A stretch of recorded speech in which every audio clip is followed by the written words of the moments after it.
Welcome back, everyone, to another episode of Remaking Sands of Time in a data pack.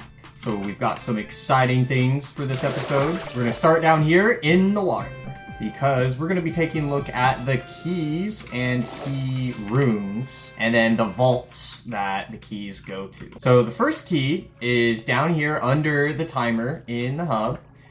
This will be the green key, actually. Now, in the regular game of Sands of Time, this is usually the blue key, and so this used to be the blue key. I used to have blue concrete on the walls, and it looked really nice with all this blue water. It fit in with the theme really well.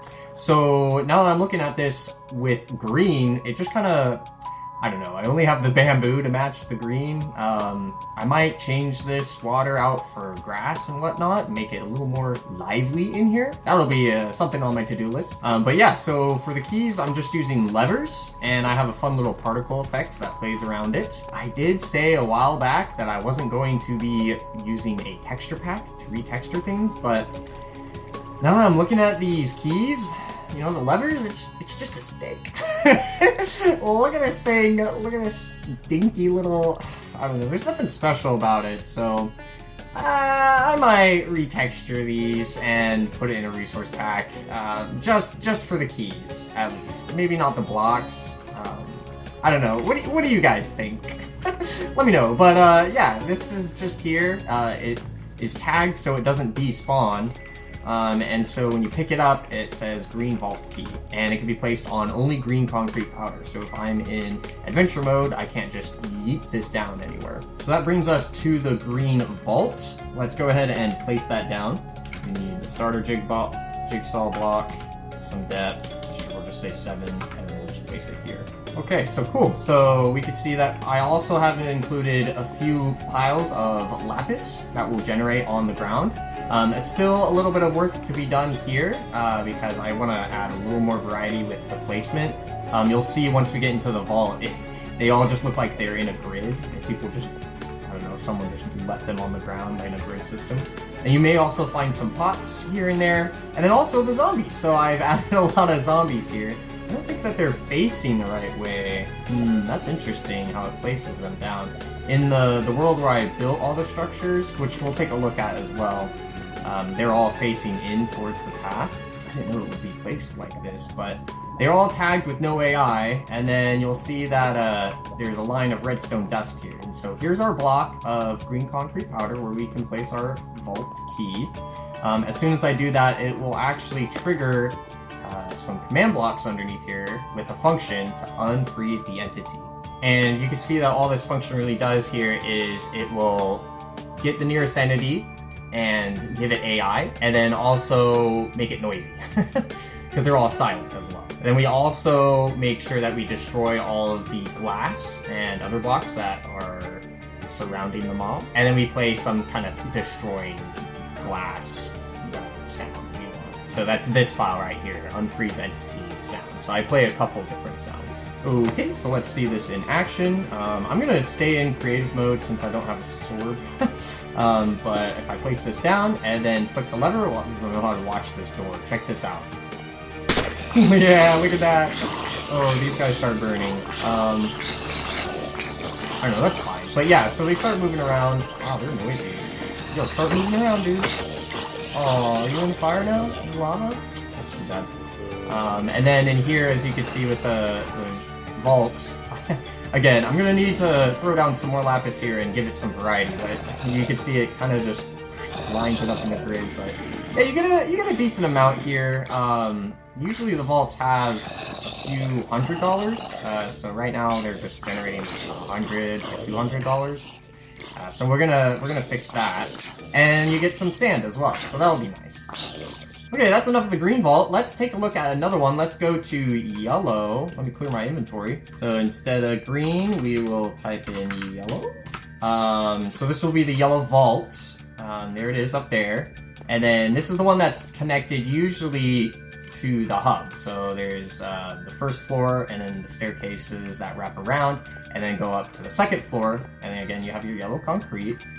Let's go ahead and quickly take a look at the yellow key room. So instead of vaults, we're going to type in keys, and then yellow, and we'll place that down right here. This one's got a nice garden area, very, very big. You'll start noticing a pattern with all of these key rooms and vault rooms, is that I've cracked open the ceiling.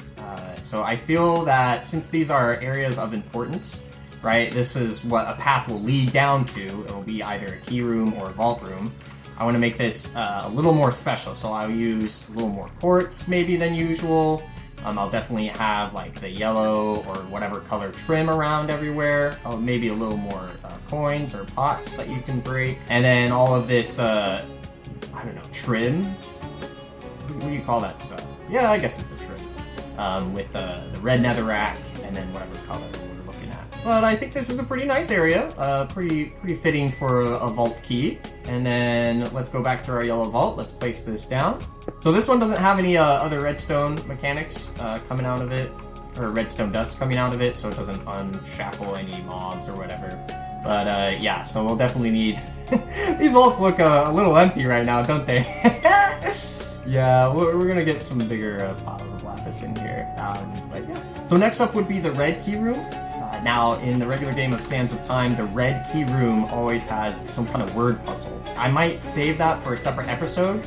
I do have the mechanics mostly put in place and figured out, and there's a lot that I would like to explain with that. I think it's a pretty cool system of how that works. So I'll save that for next episode. But for now, let's move on to the largest of them all, the lapis room, because that is where the big money is. So let's take a look at the key. These template pools, only have one structure in them right now. Now, with Sands of Time, you'll notice with the most expensive key, which would be the gold key, but in our case is the lapis key, there's always some kind of parkour challenge. It's either going to be this chain parkour or some other like obnoxiously difficult kind of like not fence parkour, like wall parkour? I don't even know what you call it, but this is one of the infamous parkour areas that you'll see leading up to the key. A lot of people under pressure won't be able to do that. You know, it's easy when you're just, you know, in practice mode and you don't have a care in the world and you're not running an actual game or anything, but yeah, it could be insanely difficult when you're stressed out, you're running against the clock, you want to do it fast. Should you go for it? Should you not? You could fall in lava and lose all your progress. So that's what all the players will be considering in their minds as they weigh whether they should go in and get this key or not. But this will be the key that unlocks the most valuable vaults. So once they get the key in this nice little garden area, they can then use the paths on the side, right here and over here, to just get back up to the room. Now for the lapis vaults, this one's actually so big that I had to split it out into two structures. I may have gotten a little carried away here with how big this vault room is, but yeah, here it is. So the players come in, you know, they come in through the path or whatever, and they'll enter here, and immediately they see the concrete powder block that they can place the key down and open the door. So they can do that, and the door animates down. However, they still have to do a little bit of parkour to get to the actual vault, which I think will be interesting because once we implement all the messages, right, so there'll be a message that will play throughout the server saying that this team opened up this vault, or, you know, a vault. Not necessarily what kind of vault, just that they opened a vault. And so this could be a little misleading where the players on this team will open this vault, some message will display like they opened a vault or whatever, but it doesn't necessarily mean that they have acquired this vault, which I think is a little interesting. It might not be like, you know, too much of a game changer, because this parkour, I don't want it to be too difficult, because again, they've kind of gone through a long path. This will be the vault that generates from a path typically longer than the others, maybe even the longest path away from the hub. So even this room alone takes like 10 seconds to get from start to finish, which is crucial time in a game like Sands of Time. So you'll be spending 10 seconds just to get there, and then 10 seconds to run back. Maybe a little less than 10 seconds, because it's designed in a similar fashion to the chain parkour, where you have to get through the parkour to get to the vault or the key, you know, in the key room. And then once you're done, the return journey on the back end is just through the sides, and it's easy money going back. But yeah, so this parkour, you have two options. You go left or right. I think the left option, personally, is easier. But the idea that I wanted to do is basically have another jigsaw block in here somewhere that would pick from a pool of different parkour options. So this may not be the same parkour that generates every time you generate a dungeon, right? So you may see different parkour from one version to another. But this one, yeah, you just kind of jump left and right, left or right, and you gotta keep going with it, otherwise you'll fall in the lava like that. So very good. The thing about this though is once you start, you can't get back to the starting platform. So once you've reached this block or this block, you've committed to the bit, and you better pull it off. Yeah, this one's a little weird. I don't like this one, but I don't know. People may disagree with it, so that's what it's there for. And then you can find some pots or maybe some sand in this little area. And then also, I think I don't see any. Yeah, I don't see any right now. I'll have to double check that. But I think I do have some jigsaw blocks that say, hey, some candles could spawn, or sorry, generate. If you remember in the last episode, is it the last episode? My goodness, it's been a little while since I uploaded, unfortunately. But yeah, we're gonna have a mechanic where you can use flint and steel to light some candles and gain a little extra cash. I think I've got that implemented here, right? Did I show that off last time? Yeah, look, I got $24 for doing a thing. Yay, go me. But yeah, so there'll be candles that you might generate here and then guaranteed to generate on your way back. So if you come to this vault, it would be handy, or sorry, it would be smart to grab a flint and steel before you head in, because you can grab some extra candles and light them for some extra cash on your way back out. Yeah, I think this vault's also very it looks so sad. Look at it. Someone already robbed the place and just left little snippets of blue trash on the floor. So let's see, how much do I get from here? 200? Yeah, we gotta fix that. But that's okay for now. We'll do that. I also check this out. It made a statue of a snake. So you remember in the hub, I made that snake statue out of red sandstone. This one is using a different block palette. So I wanted this to stand out from a lot of the other things, or all the other rooms that you'll see and run throughout the game.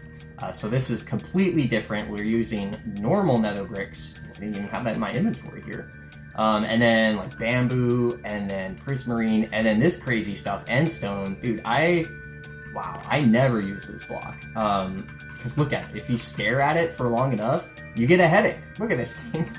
It's so bright, but it's like a highlighter or something. I don't know how to describe it. It just, it doesn't fit with anything. I don't know, it does kind of like give off kind of like a weird poisonous vibe with the color combination between this and then the nether brick.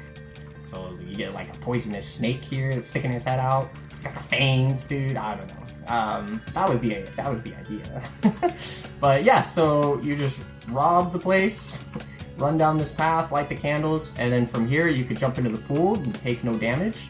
I've also found that if you're in survival, let's see, 4.5 hearts, you can take a little bit of damage here. It's a little quicker at the sacrifice of a few hearts. Depending on what the players want to do is what they'll do. Let's take a look at the commands I used to run those animations for the doors. Okay, so we're back here in the world that I've been using to build all the structures. I've gotten a lot of progress done on the rooms and other stuff. I'm still working on putting all that together, so that will be in a future episode. Let's come back to those later, and for now, just keep looking at the vault rooms and the key rooms. So for these rooms, I just wanted to mimic like the door frame that we have. This is the normal door frame. And I wanted something bigger, so you'll notice in all of the vault rooms, the frame is huge, but still like a similar vibe. So this one, it looks like all of the display blocks are down. So what happens is I actually just have barrier blocks here. So if the player didn't put the key down, they could still go up here, but they won't be able to access the vault itself, and it will be closed. You'll see barrier blocks. Now let's see, so I have a function over here ready to go, and it is summon vault door display. And so all that does is it summons a bunch of block displays, and I've got this organized row by row, so I've got it so that this function takes in two arguments, block ID 1 and block ID 2. So you'll notice on the doors there's two different kinds of blocks, and then there's iron bars. So that's where the iron bars are, right here, and they're just facing a specific direction. And all of these block displays have a teleport duration of 10. That's crucial to the animation. So in this command block, I have ID 1 as red concrete, and then ID 2 red glazed terracotta. And so if I click this lever, it will execute, and so we have the first row, the second row, third, fourth, you know, and so on and so forth. But again, they're just block displays, so I can, they're like phantom blocks. I can just walk right through it. So that's why I have the barrier blocks in the way. And then this block will execute as a block display within a certain like range. So teleport block displays down by 6 blocks. Click this lever, since they have that teleport duration, it will take them 10 ticks, or like half a second, to animate from the top to teleport down, all with just one command. So if we go back into the green vault room, for instance, you could see under the concrete powder, there's always a command block that will be executed when we click the lever, and that just changes some block to be redstone. So that block is always found underneath the vault here. Right here where this bedrock block is. So it will run that same function where we teleport all block displays down 6 blocks. And then it just has a bit of redstone dust connecting to these other command blocks, which gradually fill every row of where the door was with air. So it replaces those barrier blocks with air blocks. Instead, I could just, you know, fill it all at once, but I kind of do like the effect of, you know, having the barrier blocks disappear one row after another. So that's why it's all separated out like this. I think that's where I'll wrap things up for this episode. It's getting a little longer than I anticipated. So until the next one, you guys take care. Have a good day. Bye-bye!